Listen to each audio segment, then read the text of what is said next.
baby. We in here, yeah, we in here, 'cause we been. Y'all better get comfortable with saying black. We in here, yeah, we in here, 'cause Black versus the Board of Education. Cause we came here, rid of us now. We in here, yeah, we in here, 'cause we came here, rid of us now. And you know, and we don't ever go because we been here. That's why we are indeed a whole mood. That's it. And a whole mood is what we'll continue to be. Hello, hello, hello, and welcome to another episode of Black versus the Board of Education. My name is Miss Laureen, and I welcome you into this space. Today, oh my goodness, we have some nasty work. That's what we're going to be talking about. And if you hadn't actually saw the podcast that we did with Dr. Vesher some 2 years ago, we invite you to go and take a look at that. And this is a follow-up to that because there was a statement that was just released over the weekend, or maybe was it Friday? It might have been Friday. Yeah, Friday. So there was a statement released, and the only response I had to it was, "Ooh, that's some nasty work." So before we get the discussion started, you know, I always like to let you know who's in the building. So we are going to start with our in-studio panelists, and then we will go to our virtual panelists after that. So let's go ahead and start right here. Hey, sir. Hello, my name's Adrian. Hey, Adrian, sir, over there with the hat. I'm Mr. Fox. Mr. Fox is in the building, and right next to him is who? Yes, the most disliked popular guy, Barry Accius, in the building. How y'all doing? Now, what's this? The most disliked popular guy? What's that about? It's self-explanatory. Okay. I'm well, very popular. I tend to like you. I know, yeah, but you know, a lot of people like me, but then a lot of people kind of, you know, I rub people sometimes the wrong way, but it's all good. Oh, so we have something in common. Welcome. Yes. Welcome but to the party. But you're still, they still love you. They love me. Who loves me? The world loves you. Oh, here we go. Okay. Anyway, I appreciate you, brother. Thank you, brother. Thank you, black man. Go ahead and pull up my longest running co-host. Hey, girl. Hey. Hi, my name is Melissa, and I'm a freshman at UC Berkeley, and I'm very excited to talk about today's topic. Now, Melissa, you were with us the very first time we had this discussion. And, you know, when I sent you the statement that came out, can you just give me just tell me what you were thinking? What's popping? I was thinking, why is this coming back up again? You know, like, I know things are never completely settled, but we've got something new to talk about. And like you said, it's nasty work. Oh, that's my girl. And rounding us out today, I'm so happy that he accepted, you know, the invitation to come on and speak for himself. It's Mr. Well, I'm gonna let you introduce yourself. Go ahead.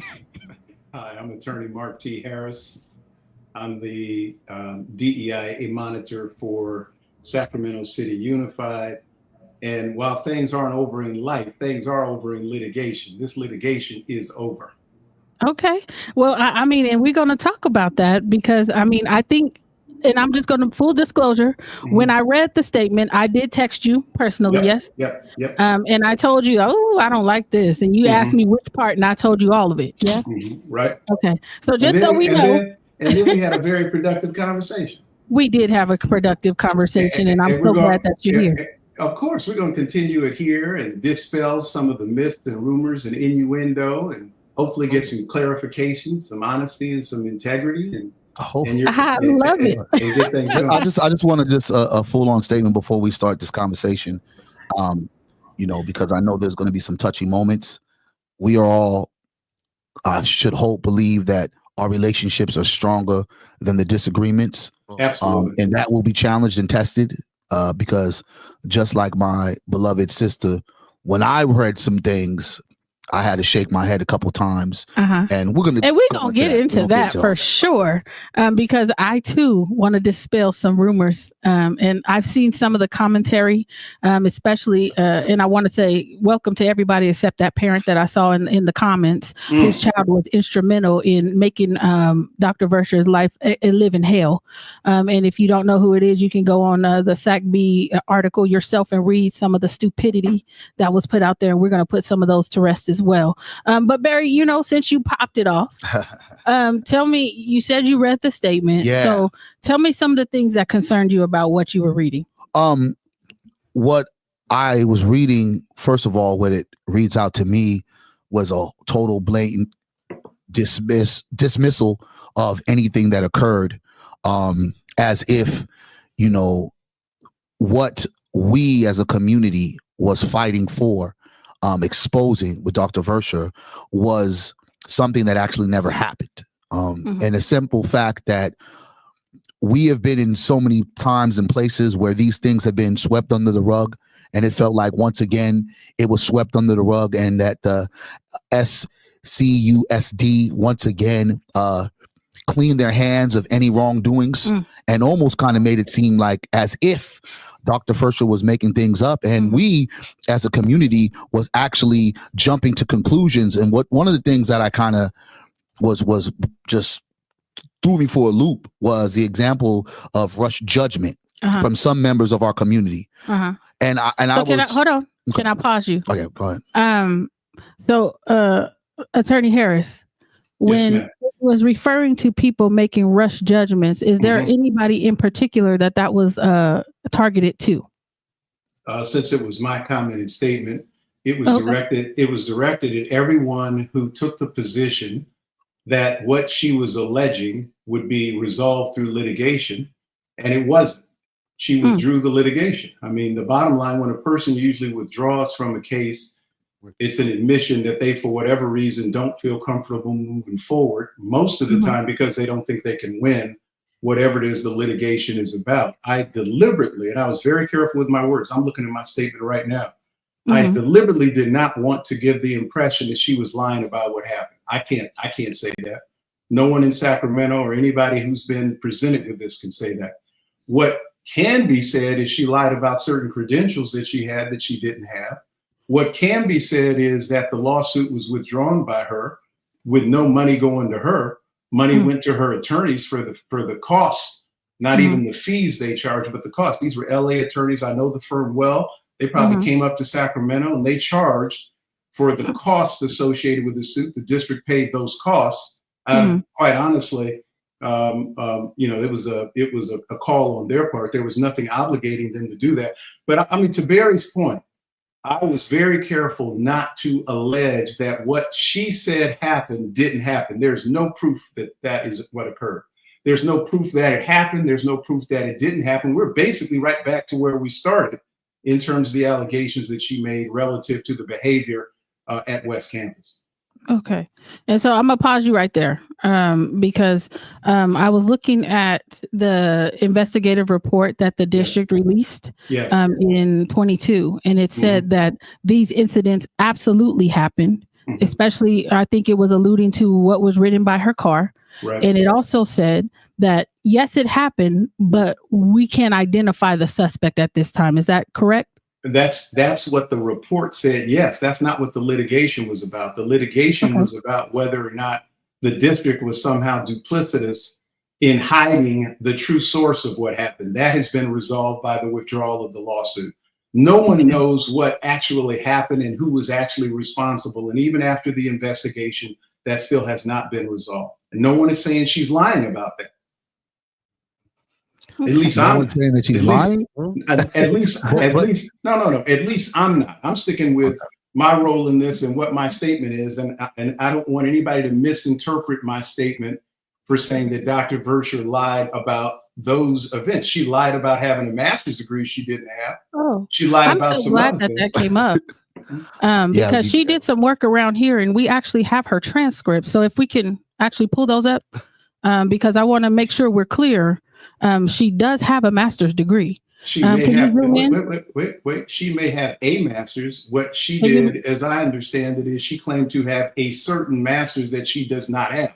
What this is, I don't master's degree. She had. I assume she has. But that's. I could have a master's degree in fine arts if I present myself as an AP expert in history. That master's degree doesn't have the same relevance as. So why would you not be more transparent on? She has a master's degree on this, not what she said on that. Like, correct. Why wouldn't it? Because it just says master's degree. So if I'm hearing someone doesn't have a master's degree, I'm believing they don't have a master's degree. Nope, that's not what the district said. The district said that the master's degree she claimed to have when she applied for the promotion to administrator, she does not have, which she admitted. Where is that stated at? I don't see it stated in this. We didn't release that to the public. There was no gag order on that. That can be produced if necessary, but that was part of the litigation. Interesting. Melissa, you have you squinting. What's up? No, I'm just listening because the conversation is sounding like almost selective language. Just in, I mean, how it was Fox, or not Fox said, sorry, Mr. Berry said that if she has a master's degree, she has a master's degree. And I know that going into education and going into any field, you have to have a degree in that specific field, and it has to be specific to whatever topic you're trying to go into. Mhm. But she does have a master's degree, and you said that it wasn't stated at all. It just feels a little selective, but I'm understanding what you're saying. And Also, honestly, let me ask this question. Mhm. I'm happy to see the removal of the threat to the professional reputations of educators, both at West Campus and the Sacramento City Unified School District. What does that actually mean? Well, like, what was their threat? that means that there's no proof that any of those people were involved in hiding the truth from the public relative to what happened. That was an allegation at one time, that somehow there was at the former superintendent, because he had 2 kids there, he was somehow duplicitous. There were people who said the principal was somehow duplicitous. There's nothing that proves anything associated with those folks trying to hide the truth relative to what happened. So here's my question with Yes, you, sir. OG. Mhm. Yes, And sir. again, this is a family conversation, so Yeah.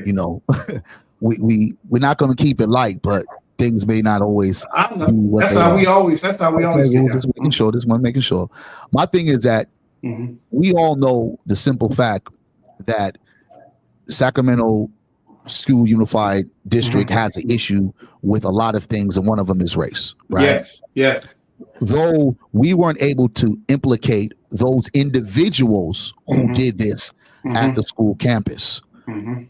inquiring minds really know that this teacher was being attacked on social media networks by students Multiple students. at that school. Mhm. So the simple fact that we're trying to pretend as if, because we weren't able to find the people's hands in the cookie jar, and making a statement, whereas as they're cleared of any wrongdoing, that's a little bit of a stretch. And as a Black man who knows this is simultaneously things, as well as using you as an integral part, because you are a trusted voice in the Black community, Yes. to shield a lot of the momentum Yeah. we had when we had these people. Because remember, mind you, this was not the first. This wasn't the second. This is about the 4th school that me and Lorraine had gone to and exposed the schools in the same district for racism. So to say that there was no wrongdoing, absolutely, is I think kind of throws a shade in the work that we do, and pretending yourself that you don't think that there's been issues here in these school districts. Nobody's saying that, but there are a couple of things. One of the places where you and Lorene and I stood together was at McClatchy High School. That's right. And it turned out that what we thought was the truth there turned out to be something else. Correct. There were 3 other schools. I can't say correct on that, but go ahead. But Barry, I mean, we talked I about mean, that. we can. Yeah. No, I mean, we talked about that, but I'm gonna let you say before you say the McClatchy situation, because that's what you're gonna say, right? Oh, we just said it, Go right? ahead, finish it off. Yeah. So we thought when the colored versus white water fountains were identified, that it was Caucasian students or non-African American students who were responsible for that. And it turned out we had an admission by an African American student that she was responsible. Her mother brought her in, and she had a if you will, a colleague of hers, another student who was also African American. And there were at least 3 other, within the past 3 years, there were at least 3 other incidents in which the N-word was used, and it turned out to have been used by African-American students. So what I'm saying is all this stuff isn't how it always appears. Do we want to identify racist behavior and strike it out everywhere we find it? I'm speaking for myself now, absolutely. But I also have to be objective enough to say, this wasn't the case that proved what Dr. Vesher was alleging. She made the choice to withdraw the action. It wasn't through litigation and she lost the litigation or the district forced her. She made the choice to withdraw the lawsuit. And I don't know why she did that. She needs to be asked why it was that she withdrew the lawsuit. Is it that she didn't think she could? My understanding is she's under a gag order. got a gag order on Oh, no, that's not true. Nope. Now I'm telling you now, that's not true. now? Absolutely not. That is not true. She can say anything. Wait. I'm here to say it. She can say anything she wants. She can show that her attorneys got $17,500 by the district, not $4 million and $2 million, some crazy stuff I've been hearing. Who said that? Who said Who numbers? said 4 million? I don't know who came up with that, but those are Wow, he ain't said no. Nobody's putting it on you, but I'm telling you what the truth is, and there is no gag order in place. She has the right to share. We have the right to share what actually happened relative to the litigation. And really quick before, and I'm just confused. You know, sometimes I get confused because I like to go on court sites and pull documents. Can you show me that document that I pulled up from there? And maybe you can explain this in legal terms, because like just from my eye, it just looks like something that it may not be. So can we pull that up? Because I'm a lay person when it comes to certain things. Because you keep saying that it was withdrawn, but the court document that I picked up. I want to say settlement. Can you pull that up bigger, please? Can somebody explain to me what they understand the difference between withdrawal and settlement to be? Melissa just said settlement means you come to the table and make agreement on both sides of the table. Okay. Versus a withdrawal, which is what? Withdrawal means I completely withdraw my statement. And therefore that's part of a settlement. I withdraw my lawsuit. It wouldn't say withdrawal? No, absolutely not. There's no such thing as a legal withdrawal. That's like pleading guilty and no contest. I don't understand. No disrespect. That's part of the challenge of being in a situation where you got lawyers and judges controlling systems. This is the way these systems operate. But let me ask substantively, what's the difference? Somebody explain to me what you believe the difference to be, whether the case was settled or what, without an admission by the district as to what Dr. Vesher said happened, and she withdrew the case. What's the difference as a practical matter? A settlement is when two parties on my side of the table and your side of the table both come together and make an agreement on what it is that we're settling on. Withdraw the case. Withdraw the case in the settlement. That's still a part of a settlement. Okay. Withdrawal I'm not arguing with you on is that. completely just backing out. When you withdraw your forces, when America say we withdrawing our forces over here from this country, it's not a settlement. It's get your butt on a plane. You coming back. Leave all the tanks. Leave all that right there. That's what that is. Okay. That's withdrawal. And the settlement is when we saying, hold on, you gonna get the. Watch this. A so settlement. In lieu of ABC, we gonna do this. A settlement could have been you get $50,000, you get $100,000, you get $1 million as settlement of this. That didn't happen. So whether it was, but where would we find that? Where would we find that information? Ask Dr. Vesher and her attorneys to provide that to you. I'm not practicing law for her. Let her. She'll provide it to you. But real you can quick, take that down too. Yeah, but real quick on going to this simple fact, and this is kind of where the problem that I have right now. And you brought up the McClatchy situation. Yes, sir. We as Black people do certain things that I feel are outside of the realm of what we need to be doing for ourselves. When we all had that meeting and we all came, because mind you, I had just talked to my sis. I said, sis, I'm on my way to McClatchy. She says, I'll hurry up. Everyone's waiting, because I had just already exposed earlier that morning at another school in the same district some more racial stuff, right? Now we come over here. We're all huddling up. We're all coming with a game plan about how we're going to strategize. We're not saying that this school is guilty of anything, but we are implying, because of the history that McClatchy had with racial incidents, that this is another black eye. Here you come with your superhero cape for the district, and you don't tell us. Thank you. No, let me finish. Like I let you finish. You did. Yeah, you came up with a cape. Can I be Black Panther? Can I be Black Panther? You came up with a cape on. Let him finish, and then we'll give you the floor. Instead of sitting there as brothers and sisters, as nephews, nieces would do, and say, "Hey, y'all, got a break in the case. Here's some information that I found out." Oh, okay. So we can strategize different while all of us gave our spill, here you come in a press conference in front of all these people that are waiting for some information.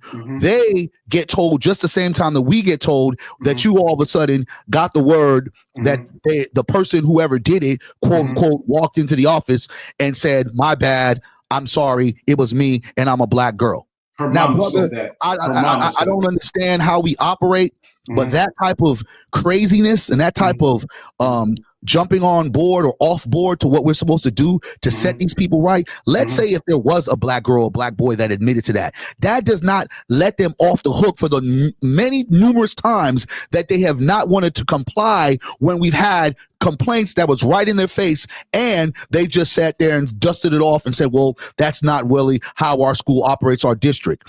It is, to me, so frustrating when they use black people like yourself and the other lady that was in this article or this information that got pushed out there that use us against each other instead of working with each other, because they're getting paid to do what I feel is master's work.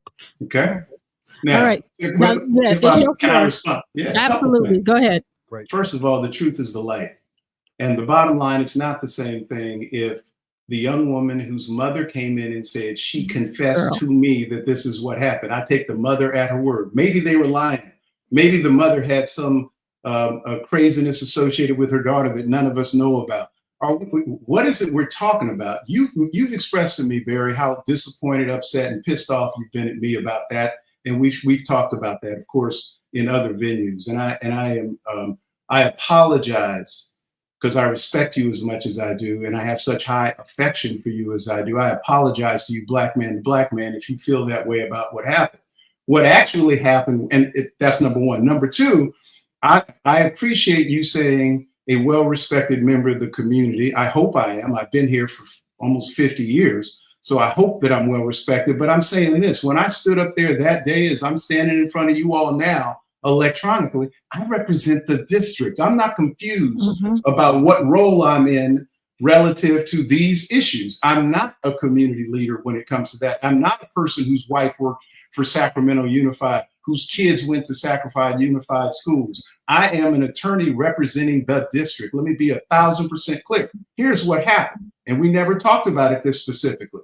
When I got there, they came and got me, and they said, "Man, come." They said, "Come on in the principal's office. There's some breaking news." I said, "Breaking news? This is okay. Let me go in the principal's office." Everyone had not yet gathered out front. Everyone was not there when I first got there. We can go back through that if we want to.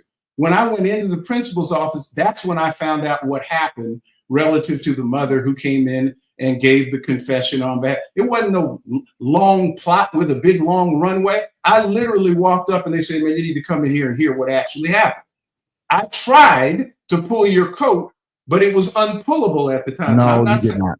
You never did. Well, you say no, I didn't. I remember that day clearly, but go ahead. Okay. And what I'm saying is, when you spoke, after you spoke, I spoke and said, the latest information that I have is this is what occurred. There wasn't no plot or plan to make you look bad or make any community leader look bad in that context. The truth is the light relative to that situation.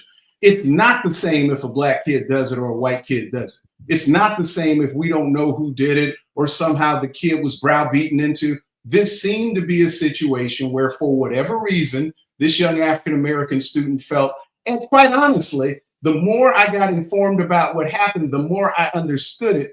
Somebody said, "So what happened?" Or "Why did it happen?"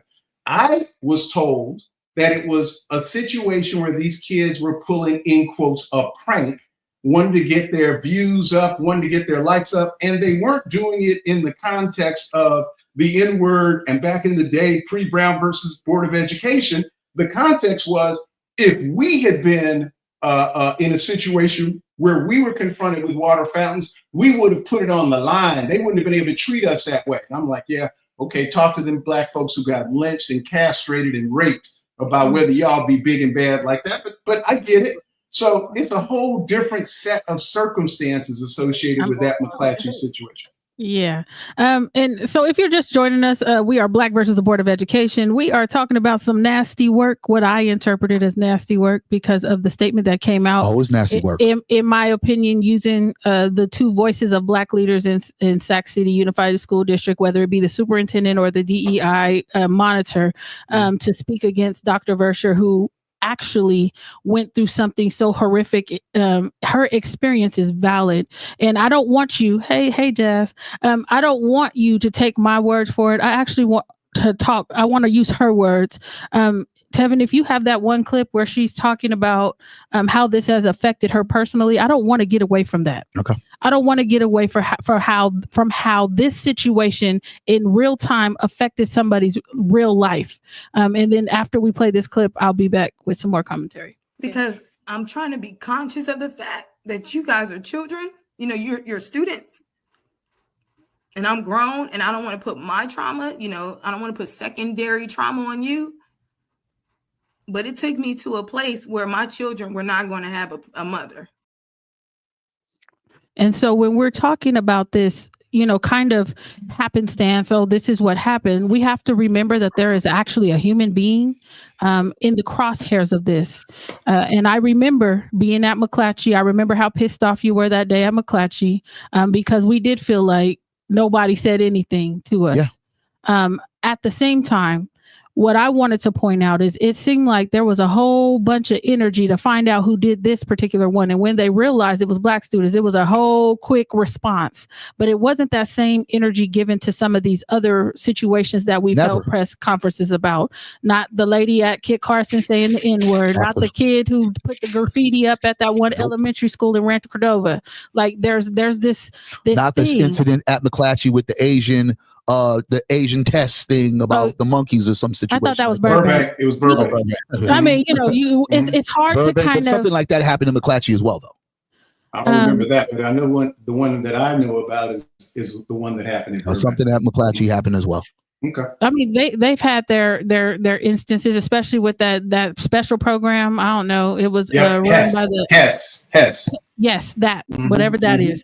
There's always been this kind of underlying thing in certain schools in Sac City Unified School District. Those ones that we are not really big population. We don't have a big population on those campuses. So we don't ever want to give the impression that this statement actually said anything that she was lying. That never said that. Yeah, I agree. That was never anything that came through the district that said she was lying about her experience. And I'm not going to have anybody trivialize it by saying, and she doesn't have a master's degree. She has a master's degree in secondary education. One of the things that you said, OG, and I still, you're still my uncle regardless of whatever. Yeah. That's a telling statement, and I want you to understand why there's this wedge between our community. I represent myself in the community as a Black man. No title, no affiliation, no hiring. I am a Black man. So before me being hired or before me having a title of mentor, community advocate, so on and so forth, I am a man, I am a father, and I am a mentor before all things. I would never, in a moment where my people are being oppressed or my people are being targeted, would I care about a title because I was hired by the same racist district that is allowing our kids to fail. And we're not even talking on the spectrum of racist things that are on campus, have allowed our kids to fail, have exposed our kids, and there's a level of high expulsion in these schools and these classrooms where they are not dedicated to supporting Black youth. I would never in my day move my integrity of what I stand for a title because they hired me to protect them. Just want to be very clear with that, because you said that. So what we should have done, and moving forward, because we know, as though you're a respected brother, and we'll call you for other things, in that moment, if me and my sis knew who to call, we'd have been like, don't call our uncle, because unc's on the other side. not on the collective side to help try to regain what is being lost, to collectively rebuild what has been broken. He is going to protect the special interests of the district because he's getting the check. And that's the reality. But that's not accurate. Well, that's First the of truth. all, You just said it. You said no. Let me I work finish. for the district. Let me be very clear. I work for the Then you said district. I'm there for the district at that. The role that I played was as an attorney for the district. Yes. But the role is as a monitor. I was very careful with the district and making sure, even in the title that I had, that it was a title that allowed me to be objective and to call them out when they're wrong and to support them when I think they are right. I'm not going to let Barry Accius or anybody else in the community define that. But You've never ever called them out. We looked at the graffiti. We saw the text messages. We saw the threats.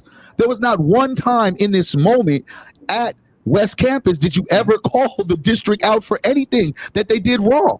Let alone the simple fact that we saw what we saw, and we can't dispute that. Let's just call it clearly. I have said, and we just heard the quotes from the investigators' report, that those things happen, but it is not conclusive as to who's responsible for that happening. That's the issue. Who did it? It's not that it was done. Who did it? Just like who was the student that they allowed to leave the school, to withdraw, so that you can say I have no idea that nobody found a student? I have no idea. Nobody found a student. Now, how that happened? Because I mean, when you're going against a whole district and you're one woman with a bunch of other community leaders and a district who's got piles of lawsuit after lawsuit after lawsuit, you're not going to try to inquire. You're going to be able to try to hide it because those are powerful people at these schools.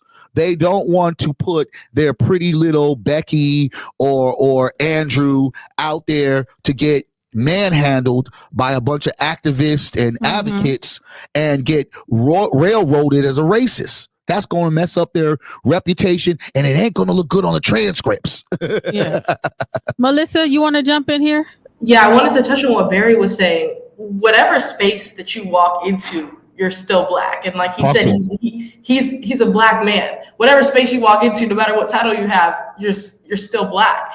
You are speaking for your community, whether you realize that or not, whether you are actively speaking for your community or not, you're still a reflection of that community that you're a part of. No, you're not the sole. Regardless. No, you're not the sole person to speak the views of that community, but you still are a reflection of that community, because when you walk into another space, dependent on your title, there are still people around you who are not your skin color. We're not talking about who title. Are not. I'm sorry, I wasn't talking about title. I was talking about role. I'm a black man, and same thing Barry just said. Everything he listed, you can add grandfather to mine. And the bottom line is the role that I play is different. One of the roles I play is to be a licensed attorney representing clients, whether some members of the community accept that, reject that. That's not my issue. My issue is to play a professional role. Let's let our young sister, let her finish her conversation, let her finish her speech. Queen, niece, go ahead, finish up, please. Thank you. Well, that's what I'm saying. Like, whatever space you walk into, you're still black. And the people around you, especially if they are white, once they take away that title, you're still a black man. Like, your role, your title, your position, I think that's what Barry is trying to say that I'm relating to. Like, whatever space you walk into, you're still a black man. I don't disagree. You're saying the same thing, but there's still I think you're saying the same thing, and yeah, you guys are saying the same thing, but there's still a difference, because whatever space you walk into, you're still a black man. You're still a representation of black man. And we can be black differently. I don't agree with Nelly in terms of him doing what he did with the president's I mean, he expressed. Brother, but you did the same thing. With the devil, you dance with the devil. Give me the same respect you just gave the young sister. That's right. Let him finish his point. And I'm saying, because I don't define for myself the way that he defined blackness for himself. I don't have that right. What Melissa said is dead on right. Everybody who's ever listened to my radio broadcast knows I start with, I'm unapologetically black. I'm not third world. I'm not other. I'm black. And I start with, and I know I'm always a black man. I carry the words that Malcolm X attributed to being a black man with a PhD. I know exactly what he's talking about, and you too, you do as well, UC Berkeley. But what I'm saying is we have roles, and it would be disingenuous for me to be in a position where the district was in the right and I didn't call that out, just like I'm calling out when they're in the wrong. Was not right. And to me, to be unapologetically black means that I'm not going to be going against my sister though either though. Oh no, I'm not. I don't agree with that, bro. We got different definitions against this brother or him or her, and it's because of something they had going on, and you can go find somebody else to do that. That's my level of being unapologetically black. I'm not the same way they can clean up their business in house. We can clean up our business in house too. I'm not going to get up there and say nothing about it, sister, especially some of the things that I was reading on the thing. It just wasn't true. You know what the funny part about it? After you, we're going to let this brother jump in here because he's been waiting very patiently. And I apologize. But, I don't get on here a lot, so I just got to go spit my spit. Come on. The funny part about it, I remember, when I called my sis, I said, Lorraine, I need you over here. I forget what school it was with the teacher. What school was that? Carson? Kit Carson, right? We was at Kit Carson. It's changed its name now. And the only reason why, because that had been, and this is the problem that I have, OG, again, how I know for a fact that this district tries to roll over and pretend things aren't really there when they're there. When I got the information, it had been almost like a month that the individual that had given me the information had said this has been going on, where the teacher had just been, kind of got a slap on the wrist, like, well, here's what the complaints are. And this teacher was saying the N-word and was saying the G-A, G-E-R, and she was fluid with it. And she wasn't saying it monstrous or anything like that, but she was steadily saying it, and it was making a lot of, students uncomfortable. The district did absolutely nothing about it. The principal did absolutely nothing about it until Mr. Activist advocate Barry Accius took it to the media, made a couple of posts, and then we had a firestorm until me and my sis Lorraine and a couple other misfits showed up to the school. Did you just call me a misfit? No, other misfits. My sis and other misfits. Because those other people weren't on the same page we were on, right? Okay. Showed up to school and did our whole action, which gave a voice to the community there, as far as the teachers and the students, and then action that took place. What I'm saying is, because we had a video is the only reason why the action took place, right? Because we don't have a video that shows Becky, Andrew, Karen writing the racist stuff right there by Vesher's parking lot, we can't put a name and a face to it because, again, the district won't allow accountability. Our frustration through this whole process is what you, Brother Harris, and Miss Allen are doing is vindicating the district from all accountability as if that's not true. Brother, again, this is what it sounds and reads like. Anybody that reads the statements that were there, it sounds and reads like that. I know we want to go through the jargon of semantics of wordplay, but when I read it, let's finish up. I gave it to 10 people. Okay. How does this sound? They said it sounds like you and them made some ish up. I said exactly. Now the words won't say it, but this is the reason why we're such in a ditch that we are in. Black people, they use y'all like pawns and y'all don't even know it. So what you are saying, well, that's not the word because I said this and I said that. I'm saying as your nephew, Unc, that was a bad look. That was a slap in a black eye to our community because they don't even know which side we're both on because you sound like I'm not on the side. You in the house and I sound like I'm on the field. And let me tell you something. And let me tell you something. I'm not on the side of somebody who cannot prove up their case. She could not prove up her case. That's what I've been talking about.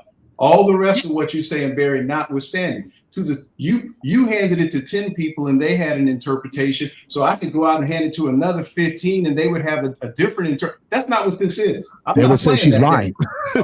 I'm not playing that. Nothing in their statement says she lied. But it sounds like she is. It sounds like we made it up.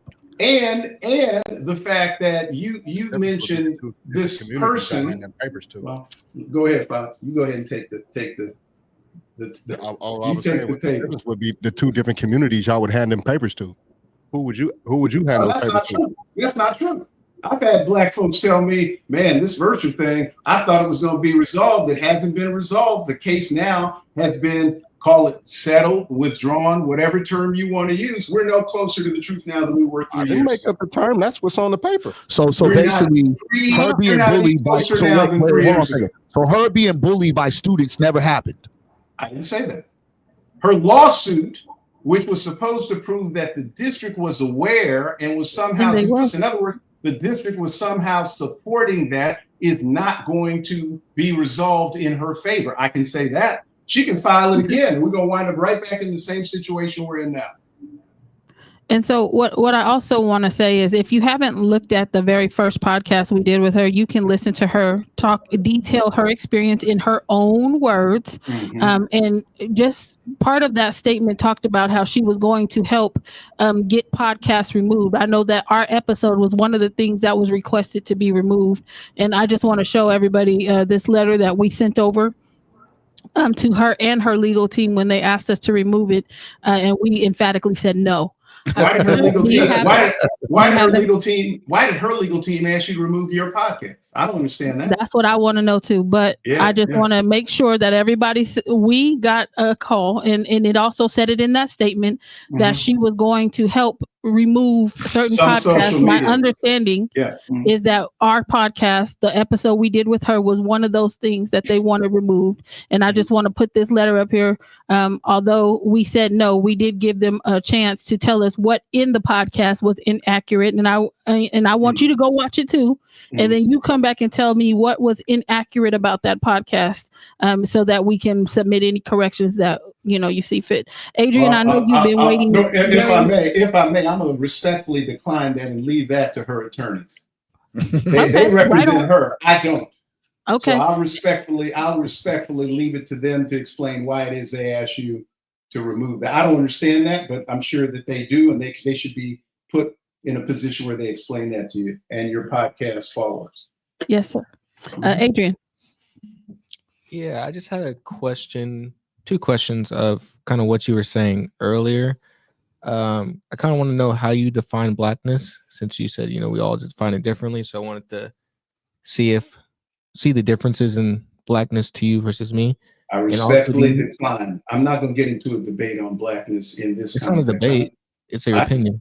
Well, no, my opinion is I'm a black man, first, second, and always. I'll let you interpret that any way you'd like. Well, I don't have to interpret. I was just wondering how you interpreted it. Okay. I refuse to answer your question. Second one. How can we interpret it if you don't give us any information in which to base that interpretation off of? He can put his he can coon and buffoon in. He can put any definition on it he wants. But we can't put any definition. No, wait, no, we can't. I'm not. No, we can't. No. Wait, hold on.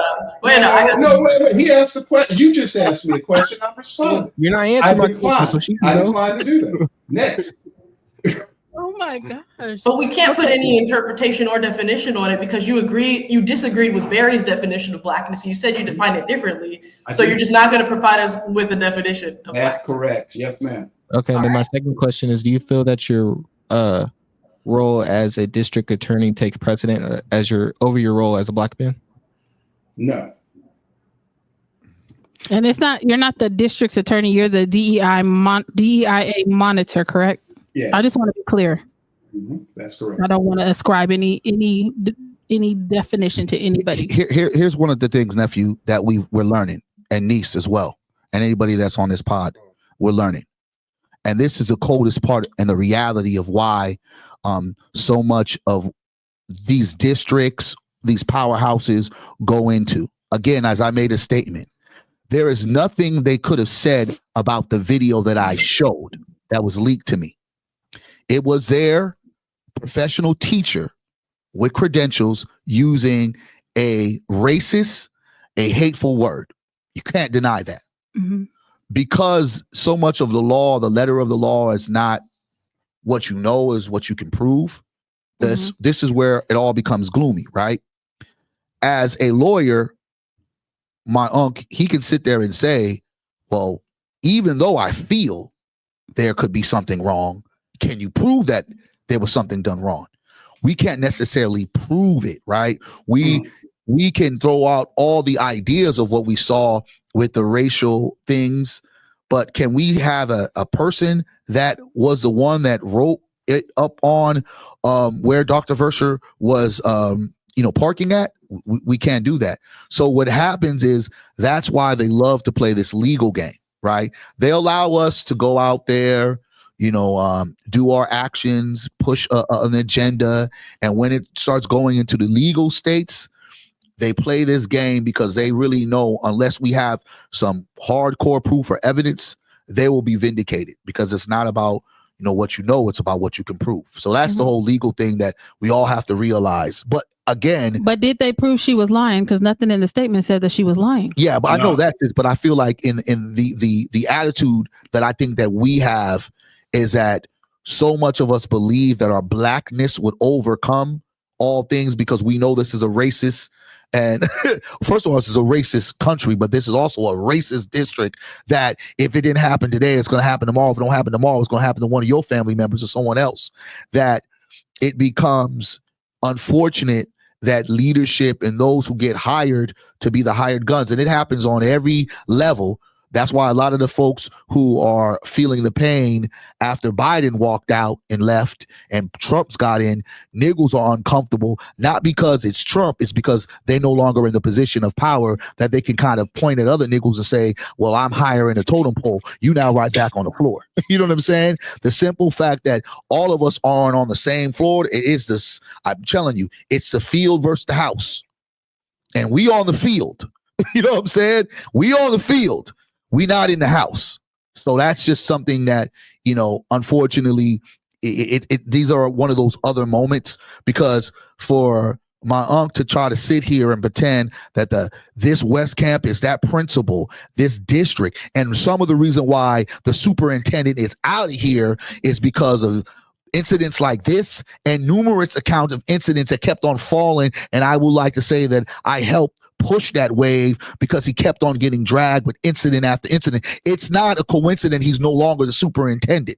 I remember when he sat down, me and Lorraine, asking us to run a play for him, right? His hands were too dirty, right? That these situations end up being these situations. But I will not allow the good works of us, Vesher, and all the things that she's had to go through, all the things that she had to omit, to pretend like things did not happen. I've watched my sister be a healthy Black woman, literally to the point where I was afraid to ask her about her weight size, because I just thought she was going through, this life-surging health routine. But she was so stressed out that she became and still is. You know what I mean? So for the simple fact, I will say, for those who are listening, everything that's stated is, as the district put out, their statement is basically recovering to the many people in the public that will only see it for what it is, to basically maintain their credibility, and they don't have any credibility because they need to be accountable. And this is not vindication. This is more of the same theatrics and the same funny business that this district continues to do. And they will look and use Negroes that look just like you to do it as well. And I just want to pipe in real quick. So and we look like you too, Barry. We all don't look like me, brother. I'm a little bit. I'm a different kind of. I'm dark skinned and got gray hair just like you, Barry. I look like you.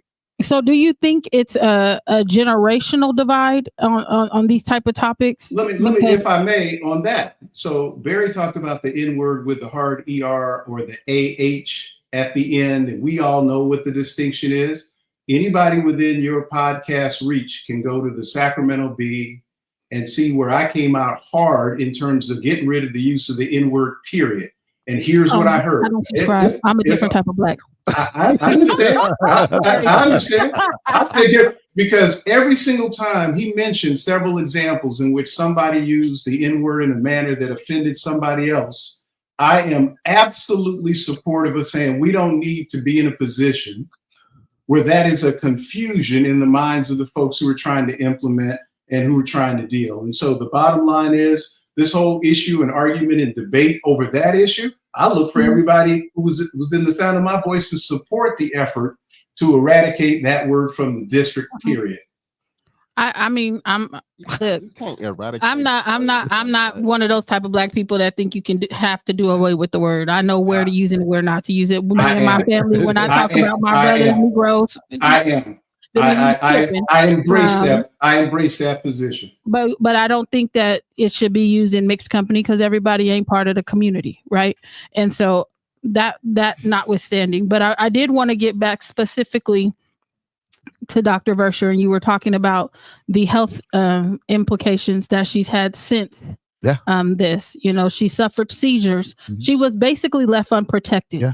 And you were one of the only black men that came to her aid during this time. Yeah. And she felt unprotected. Not so much so we're even neglecting to talk about the children, her children that were also impacted. Her daughter developed Tourette's syndrome. Mm-hmm. Her daughter developed anxiety and did not want to go to school because she thought something would happen to her mother. And then she started being called the N-word at school. So we have to be very, very clear. These are real people with real things going on in their lives. And if it wasn't for community activists or advocates that stepped up, she would not have had a voice, period. They were trying to silence her. Yeah. And they were trying to silence the students. And you should have saw like the joy that those kids had on their face. Yeah. Their faces when we came. And sis, the other time when you weren't able to go, because I think you were out of town, and I had we had another action that the students wanted me to help support. Yeah. And they were like, Mr. Accius, can you please come? And I came and I said, my sister's not going to be able to be here because she already has prior engagements, but she's here in spirit, and whatever you guys need from her, she's one phone call away. And when we created those actions of those black and brown students who have been victimized, and because the district and because of the school never took their allegations seriously, for them to have that voice, I think that's what we're missing from this whole thing. Yeah. This Vesher incident wasn't just one incident. It was one of many. Right. It was the one that it got exposed for the simple fact that we had this lack of accountability as well as transparency, and for statements to mislead the community to make it seem as if this was something that was made up and we just or ambulance chasing again. It's just a slap in the face for the work that we do, as well as for the other people that want to speak up and say something when things are happening to them, because no one's going to believe them because of technicality and legality and how attorneys can flip words. And because as much as I love my uncle, he's being used and he don't even know it.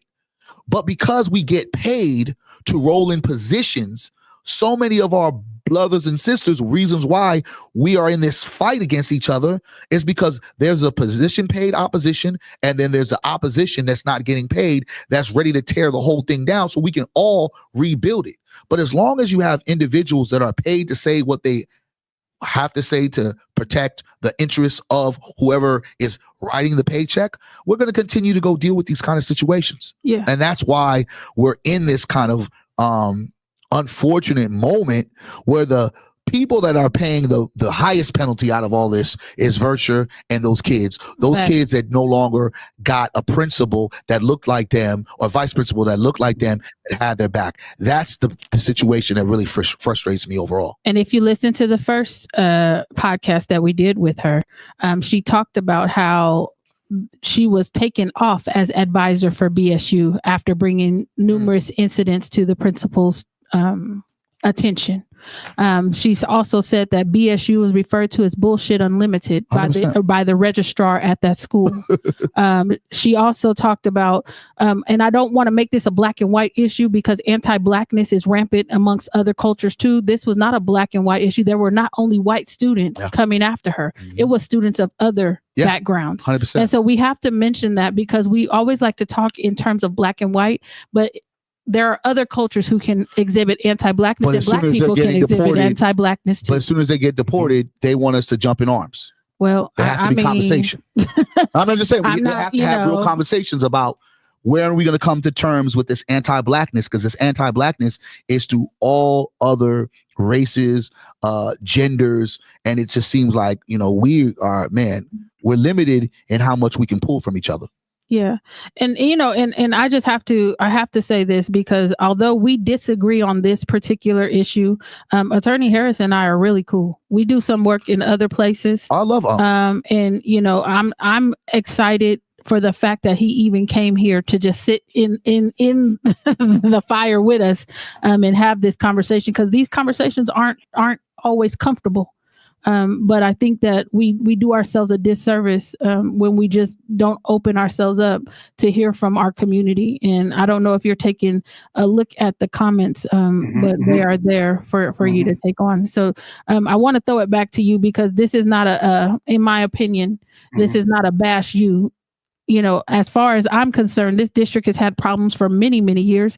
They are number 3 in the state for disproportionate discipline of Black children. As a matter of fact, I went to a town hall over at Burbank, and there was only, out of all the Black students in the senior class, there was only 1 or 2 able to get into a CSU or a UC.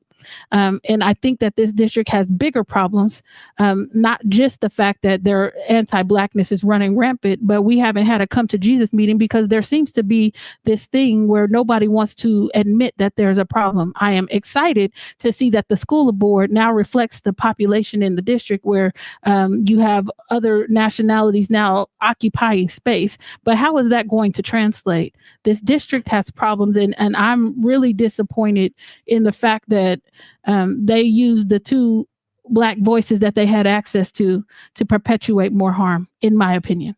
And you said used, and one could argue, as Barry did, that I'm too slow and dim-witted to understand when I'm being used. I didn't say that. No, that's the inference. It's like you being used by the man because you getting a paycheck, bro. Let me tell you something. I don't ever apologize for getting the paycheck.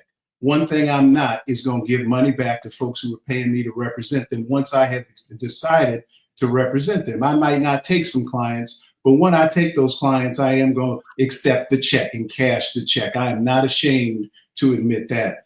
The issue of the comments that have come through, I've read them all. I've looked at them all. He does not care what the community says.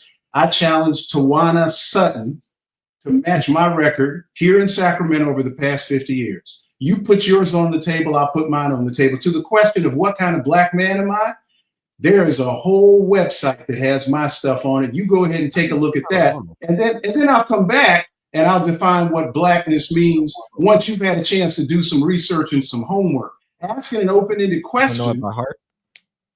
Asking an open-ended question about what it means in my mind to be Black, I'm saying go to my website and look at all that different data there, and then let's have a conversation. It's not all statistics, though. Oh, it's not about statistics. If you go to the website, you'll see that there's more there. There's video, there's articles, I've written. I want you to tell me. No, you want me to tell you? Okay, well, with that, you're gonna be waiting a long time for that, brother. Apparently. You're gonna be waiting a long time As for that. expected. Yeah, well, you shouldn't ask the question if it was expected. I didn't know who you were now. Now I do. Yes, sir. That's who I be. Wow. Ask Barry and Maureen who I am. Yeah, well, I mean, again, the disappointment again is watching, our people do as they usually do in moments like this, and I get it, because I mean, I've heard Unc say over and over about a paycheck, but if they really wanted change, I think they're paying the wrong people, because the people that can really create the change ain't the ones getting paid. But that's not for me to discuss, but that's just a reality of a fact. A lot of folks are placeholders, right, to keep the status quo, not to really change anything, but to protect the castle. I'm the person that wants to storm the castle, you know what I mean, and take all the people that are sitting at the castle's tables and replace them and bring the village people that have been ostracized or oppressed, to bring them in to eat just as good as them. So for me, I hope moving forward that there's better communication. And you know what, I would also to challenge you, Unc, to, since you having all these conversations with the people at the district, to make sure that you have me and Lorraine representatives of the community that speaks a different language and may have different ideas and terminology, to be a part of these conversations that evidently you're involved with. Evidently, I'm not being called for because I'm looked upon as an instigator. She's looked upon as an agitator. But why don't you bring us to these conversations and have us all break bread? Because I think that it would have more of a sound and round conversation. Because what a lot of times happen, they get perspective from one side of the fence. They don't get the perspective from the other side that is very necessary for change to happen.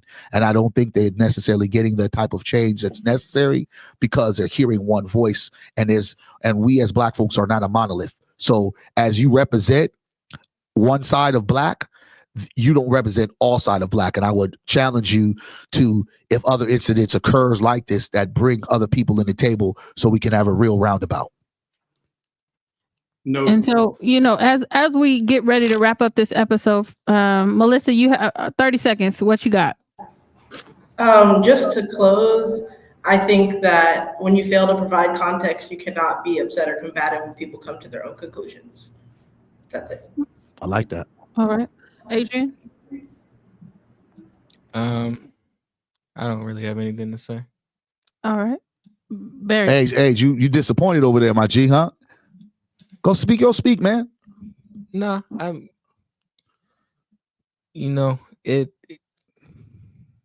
you expect a certain level for somebody who's has a certain level of authority, and even if you don't want to engage with the question, you can have a certain level of respect and show that you're here to engage with questions. So my question wasn't to attack you or wasn't to question your character. It was genuinely see how you felt about certain things. So what I will say is that conversations like this hurt. My heart goes out to you. I don't know. No, it's well, like I said, again, as I am, as a Black man, no matter what, whether the consequences fall on me, whether I'm embarrassed or not, I'm always going to stand for my people. And for me, having a daughter and understanding what it is for the plight of Black women, I'm always going to be there to protect Black women before I'm worried about paychecks, before I'm worried about district titles or things like that, because the right is right, wrong is wrong, and accountability is necessary on all sides. And I'm just not going to sit there and just allow a district that has constantly showed us who they are pretend like they're vindicated because they've made some statement and they've put a gag order, and you say there's not one. But I would kind of push back on that, that we know how these legal things go. The ramifications of that are very dangerous, because at the end of the day, there are real people behind this. And too many of our Black people, especially our queens, our sisters, have continually felt like they are not protected, and no one, especially Black men, have their back. And I will always, regardless of disagreements I have with sisters, because I have a lot of them, I'm always going to have my sisters back first until someone proves to me without a shadow of doubt that they're in the wrong. And I'll just close by saying this. In reading the statement, one, there is a master's degree in secondary education. She does have a master's degree. That's not debatable. Number two, we can say withdrawal, or we can say settled. The court document said it was settled. And I'm not an attorney, so I don't have anything to push back on that. What I can say is that this woman has been through hell and back, and to hear this discourse today, and to watch her break down all over again is just too much for me. So with that, we're going to hit y'all with the peace sign. Thank you, Attorney Mark Harris, for joining us today on Black versus the Board of Education. Appreciate you, Mark.